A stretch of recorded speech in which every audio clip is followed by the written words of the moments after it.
Hello and welcome everybody to another episode of Books and Bytes. Today, we're going on a deep dive into Norse mythology Okay. through this book, The Younger Edda, by Snorri Sturluson, Yes. a 13th century text, and It's a classic. it really is. Yeah. Gives us this kind of comprehensive overview of the gods and giants. It's really our best source for Norse mythology. Right, and we get into the creation myth and these heroic tales, and then the doom of the gods, Ragnarok. It's a very dramatic. Yeah, it's like the Norse version of the apocalypse. Exactly. And what's interesting is that the whole thing is kind of framed as this dialogue Yeah. between King Gylfi, who is disguised as Gangler, Right. and then these three mysterious figures who are basically Odin in disguise. Yeah. It's a really interesting way to present the information.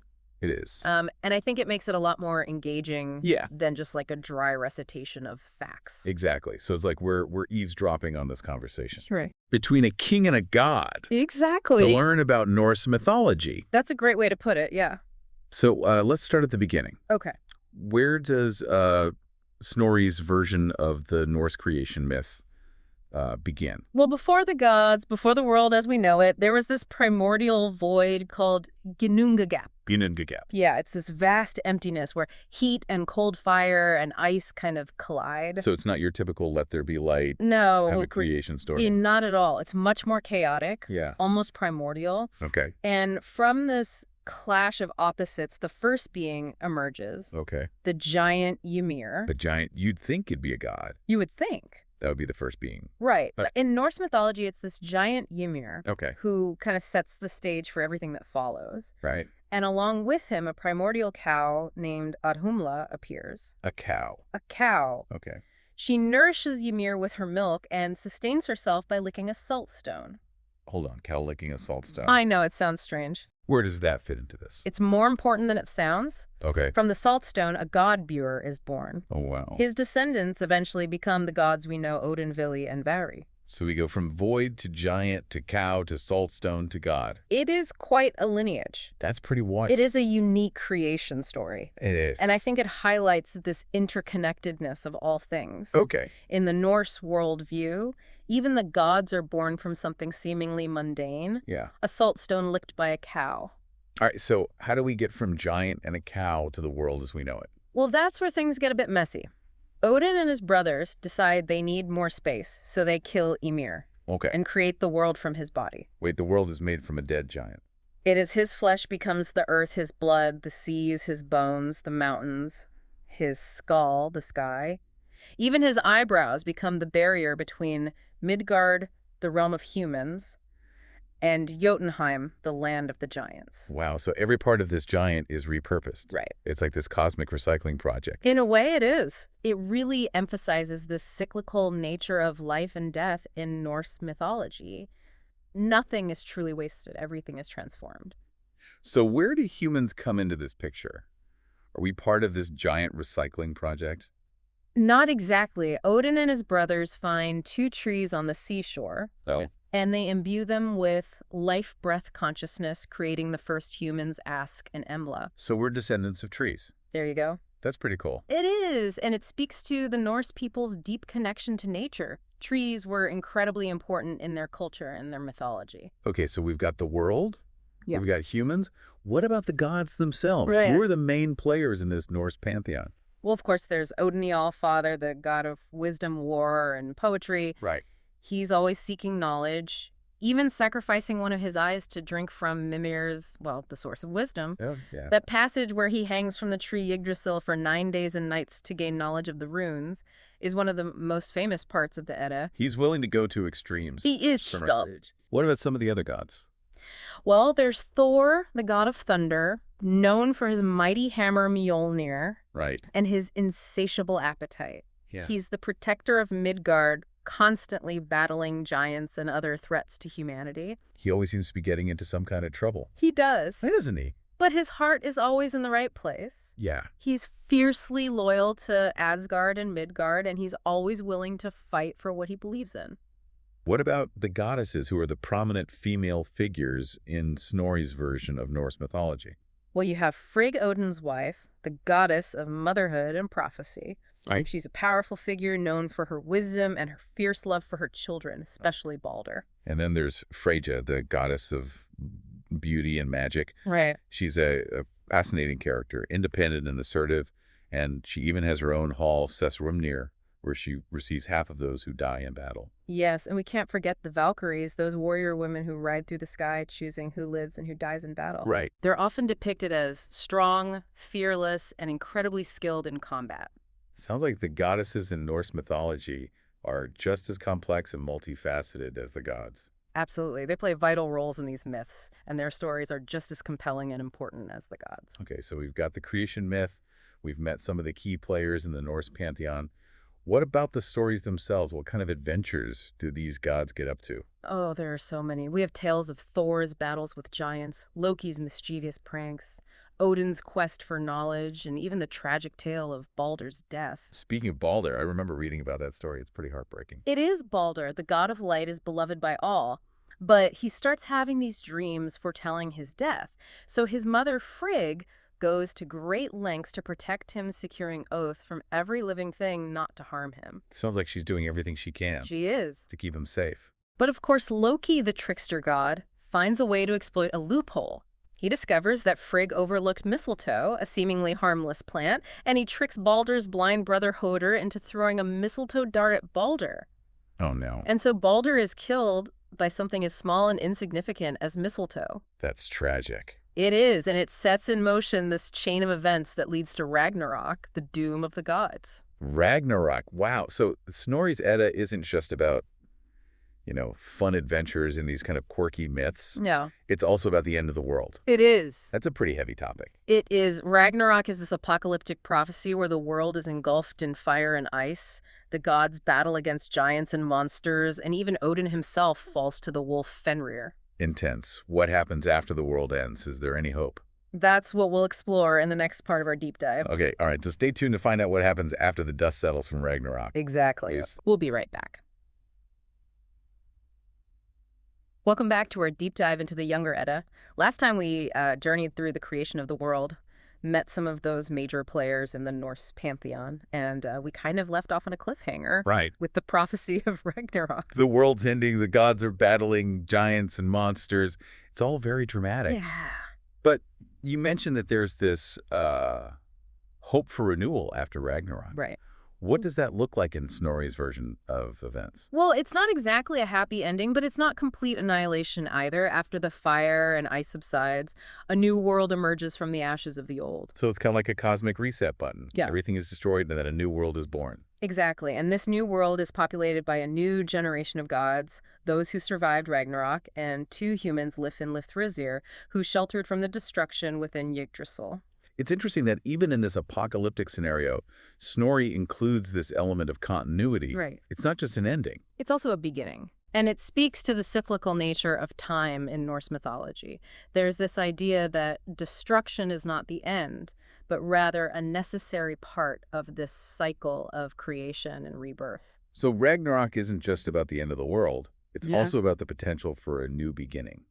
Exactly. That's a pretty powerful concept. It is, and it ties into one of the major themes that runs throughout the Younger Edda, Okay. the concept of fate. Fate. How so? Well, remember the Norns we talked about earlier, those three female figures who weave the tapestry of fate? Yeah, they decide the destinies of gods and mortals alike. Exactly, and they even have a role to play in Ragnarok. It's their weaving that determines the timing and the course of events. Even the gods, with all their power, are subject to the decrees of fate. So Ragnarok is not just some random event, it's something that's been preordained. That's right. It's a part of the natural order of things, a cycle of creation, destruction, and rebirth that's woven into the very fabric of the cosmos. That's a pretty intense way of thinking about the world. Knowing that everything, even the gods themselves, are subject to this preordained fate. It is, but it also highlights the Norse concept of courage in the face of the inevitable. The gods know that Ragnarok is coming, but they don't just sit around and wait for it to happen. Right, they continue to fight to protect Midgard and to uphold their values, even though they know it's a losing battle in the end. Exactly. It's about living with honor and facing your destiny with bravery, even when you know the odds are stacked against you.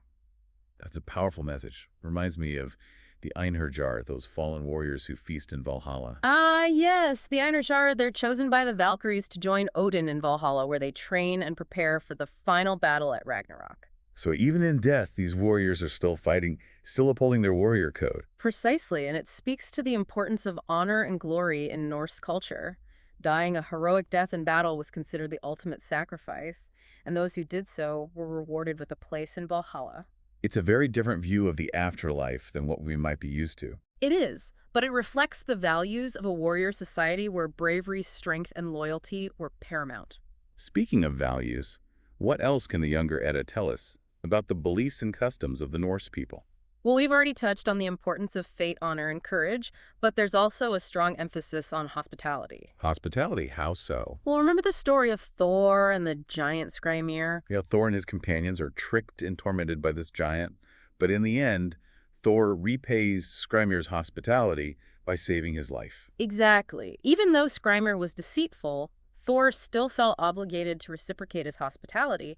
It was considered a sacred duty in Norse culture, even towards potential enemies. So it's about maintaining social bonds and showing respect even in the face of adversity. Precisely, hospitality was seen as a way of maintaining order and balance in society. What about family? Were family ties important in Norse culture? Absolutely. Family was everything. Loyalty to one's kin was paramount. But as we've seen with Loki and his offspring, family relationships in Norse mythology can be pretty complicated. Right, you've got a giant wolf, a world serpent, and the goddess of the underworld, all fathered by the same trickster god. It's certainly not your typical family dynamic. No. But it highlights the complexities of kinship and the consequences of broken oaths and betrayal within a family. It's also interesting how these myths reflect the Norse people's relationship with nature. Absolutely. Nature is a constant presence in the younger Edda, from the world tree Yggdrasil, which connects all 9 realms, to the gods and goddesses who are associated with natural forces like thunder, fertility, and the sea. Right.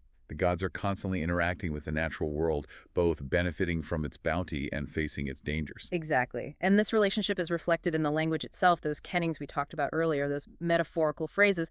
Many of them draw on imagery from the natural world, further emphasizing this connection. So it's not just about the stories themselves, it's about the language. Yeah. The symbolism, the way these myths are woven into the very fabric of Norse culture. That's a great way to put it. The Younger Edda is more than just a collection of myths. It's a window into the worldview of the Norse people, their beliefs, their values, and their understanding of the cosmos. It's fascinating to think about how these stories passed down through generations have survived the test of time. What do you think accounts for their enduring appeal? Well, I think it's partly because they deal with universal themes that are still relevant today. We've talked about fate, courage, honor, and the relationship between humans and nature. These are themes that continue to fascinate and challenge us no matter what our cultural background might be. Right, and the stories themselves are just so compelling. The gods and goddesses are flawed, they make mistakes, they experience love, loss, and betrayal just like we do. Exactly. They're not distant, perfect beings. They're relatable, even in their superhuman feats and epic struggles. And there's just something so captivating about the world that Snorri creates. It's a world of magic, adventure, and danger where anything is possible. It's a world that invites us to explore the depths of our own imaginations and to grapple with the big questions about life, death, and the meaning of it all. Okay, so we've talked about Ragnarok, the concept of fate, values of the Norse people, and the enduring appeal of these myths. But there's one figure we haven't really delved into yet, a figure who's both fascinating and frustrating, mischievous and menacing. You're talking about Loki, right? Exactly. He's this trickster god, a shapeshifter, a master of deception, and a constant source of chaos in the Norse pantheon. He is, and his story is one of the most intriguing and complex in the entire Younger Edda. He's a catalyst for both creation and destruction, a force of nature that can't be easily controlled or categorized. So in the next part of our deep dive, we'll unravel the enigma that is Loki. Get ready for a wild ride. Loki is full of surprises, and his story is sure to leave you questioning everything you thought you knew about good, evil, and the nature of fate itself. Welcome back to our deep dive into the Younger Edda. We've journeyed through the creation myth, explored the 9 realms, met the gods and goddesses, faced Ragnarok, and now it's time to unravel the enigma that is Loki. He's certainly a captivating figure. Yeah. Loki embodies contradiction. He's a god, yet often he seems to be aligned with these forces of chaos. He's cunning and witty, but his actions often lead to disaster. Yeah, he's always stirring the pot, Yeah. playing pranks, pushing boundaries. Mhm. It makes you wonder, what's his motivation? Is he just a bored god looking for amusement, or is there something deeper at play? That's the question that has fascinated scholars for centuries. Some see him as a purely malevolent force, a bringer of chaos and destruction. Others interpret him as a necessary agent of change, a catalyst who disrupts the established order to make way for something new. So he's not necessarily evil, just disruptive, a force of nature that kind of shakes things up. That's one way to look at it. Think about the story of Baldur's death. It's a tragedy, no doubt, but it's also this pivotal event that sets the stage for Ragnarok and the eventual rebirth of the world. Right. So Loki's actions, while often destructive, also have these unintended consequences that ultimately contribute to the grand scheme of things. It's like he's playing a role in this cosmic drama, even if he doesn't fully understand the script. Precisely. And this ties back to the theme of fate that we discussed earlier. Are Loki's actions truly his own choices, or is he simply fulfilling a destiny that's woven by the Norns? It makes you wonder if anyone in this world, god or mortal, truly has free will. It's a question that the younger Edda leaves open to interpretation. But let's not forget that Loki isn't just a destructive force. He's also incredibly resourceful and clever. Remember the time Thor's hammer Mjolnir was stolen by the giant Thrym? Oh yeah, that's one of my favorite stories. Thor dressed up as Freyja, complete with a bridal veil and a necklace. It's a hilarious image, isn't it? And it was Loki's plan that got the hammer back. He convinced Thor to go undercover and even accompanied him to Jotunheim using his quick wit and cunning to outsmart the giants. So he's capable of both great mischief and great ingenuity. It's like he has this chaotic energy that can be channeled for good or for ill. Exactly, and that's part of what makes him such a compelling character. He's unpredictable, entertaining, and always keeps us guessing. But all this trickery and chaos eventually catches up to him, right? Didn't the gods eventually decide they'd had enough of his antics? They did. It all came to a head at Aegir's feast. Remember, Aegir, the god of the sea, he threw this lavish feast for the gods, and Loki, true to form, started causing trouble. He insulted the gods, boasted about his accomplishments, and even killed one of Aegir's servants. Wow, so he basically pushed the gods to their breaking point? He did. They were furious and chased him down to punish him. Loki, being the master of disguise that he has tried to escape by transforming into a salmon. A salmon of all things. Why a salmon? Well, according to Snorri, it was because he thought he could outswim the gods, but Yeah. Thor, being the mighty god of thunder, that he has managed to catch him by the tail. Of course, Thor, he's not one to let a slippery trickster get away. Exactly. And that, according to the myth, is why salmon have such slender tails to this day, because Thor squeezed Loki's tail so tightly when he caught him. It's amazing how these myths weave together explanations for natural phenomena with these epic tales of gods and monsters. It's one of the things that makes him so fascinating. But getting back to Loki, what happened after Thor caught him? The gods weren't exactly known for their leniency, especially when it came to Loki. Right. What fate awaited the trickster god after he was brought back to Asgard? Well, as you might expect, it wasn't pleasant. The gods decided to bind him in a cave using the entrails of his son Narfi, who had been torn apart by his wolf brother Vali. Wow, that's intense. It is, and to make matters worse, they placed a venomous serpent above him so that his venom dripped onto his face, causing him excruciating pain. So he's literally bound and tortured until the end of the world. Yeah, It's a fittingly dramatic punishment for the god of chaos. it is, but the story doesn't end there. Loki's wife Sigyn remains loyal to him throughout this whole ordeal. She holds a bowl above his face to catch the venom, but every so often she has to empty the bowl, and when she does, the venom drips onto Loki's face, causing him to writhe in agony. That's heartbreaking. Even in his punishment, he's still tormented. And Snorri tells us that Loki's writhing is what causes earthquakes. So even in his imprisonment, he's still this force of chaos, shaking the very foundations of the world. So he's bound, he's tortured, but he's still powerful even in his suffering. Exactly. And of course, at Ragnarok, he breaks free from his bonds and joins the forces of chaos in the final battle against the gods. It's almost like he's this inevitable force of destruction, a catalyst for the end of the world.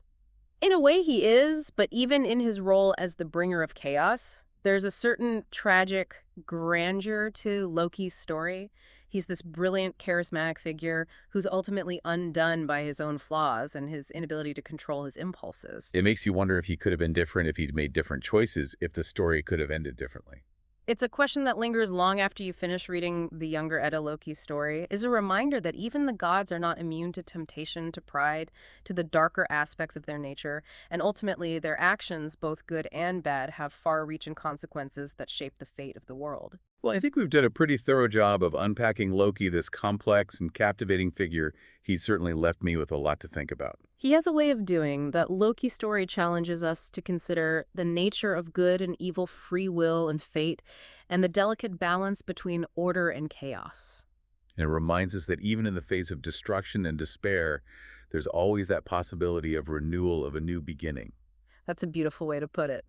So, as we conclude our deep dive into the Younger Edda, I hope you, the listener, have gained a deeper appreciation for the richness and complexity of Norse mythology.